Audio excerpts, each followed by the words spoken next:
NTE has been surrounded by a lot of controversy lately, and not the kind you can just ignore. So today I want to answer a pretty simple question, but one that a lot of people are struggling with right now. Should you keep playing NTE? And if you haven't started yet, is it even worth getting into it anymore?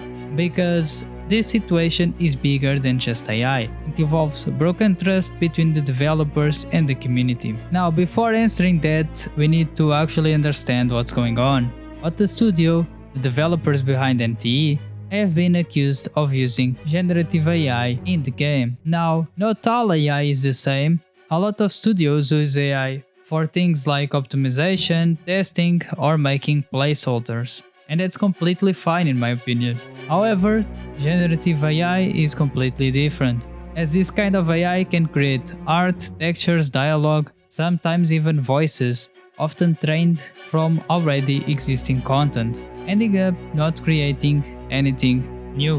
And the other reason it's so controversial is because it can replace actual human creativity, and that's where the biggest problem lies. Because when you rely too much on generative AI, the final product can start to feel hollow, like it's missing something. That's a line developers should be very careful about crossing. To be fair though, generative AI can be useful for things like placeholders during development, and that's actually pretty common. But the issue here isn't just that AI was used, is that it seemingly made it into the final product, and more importantly, that players and people working on the game were told it wouldn't be used at all. Now, right before I record this video, NTE actually released a statement addressing the situation. According to them, AI-assisted tools were only used on a number of background and environmental assets and not on characters or story content. They also said they're already reviewing and reworking the flagged assets. So to be fair, it's good that they responded quickly, but at the same time, the main concern for a lot of people still hasn't changed, because generative AI was still used in the final product despite previous statements suggesting otherwise. So this isn't really about whether AI was used anymore. The bigger discussion is transparency and where players draw the line. Moving on to the next topic. Should you keep playing NTE? Honestly, it depends on one thing. Are you still having fun with the game? Because at the end of the day, games are meant to be enjoyed. But if knowing all these, the AI usage, the lack of transparency, and the possibility that the developers could do something like this again, if that affects your experience, then it's completely fine to part ways. Because this isn't just about gameplay anymore, it's about trust and respect. Hotta Studio previously said they wouldn't use generative AI, that they themselves think nobody would buy a factory-ready product. But after this situation, it brings into question whether they really believe that, because the situation didn't just affect players, but also content creators, voice actors, and artists. And that's why a lot of people are upset. So for me, the answer is this: you can keep playing, but you should definitely be paying attention. Watch how the developers respond. Do they acknowledge it, they fix it, or do they ignore it? Because what happens next is honestly more important than what already happened. And as I said before, they already addressed it, so let's see what will be the end product. Now, let's talk about why this might have happened. Because I don't think this was as simple as lazy devs using AI. Game development is massive.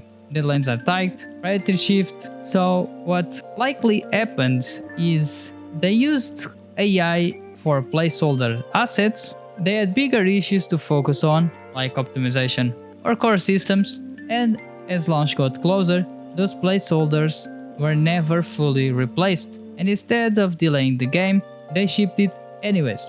And if that's the case, it's still a mistake, don't get me wrong, but it's a very different kind of mistake than intentionally trying to deceive people right from the start. It would be an issue of poor time management, bad communication, and lack of transparency, which is still bad, but not as bad as intentionally misleading people from the start. And that's why I'm still somewhat hopeful, because if this was a rushed decision rather than a calculated one, then there's a chance they'll correct it, and correct it Well, next, let's talk about something really important here, Ananta. Because whether people realize it or not, Ananta is probably the biggest winner in this situation.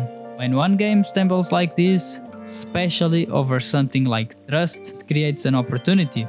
If Ananta avoids generative AI, or at least is transparent about using it, then they instantly gain credibility.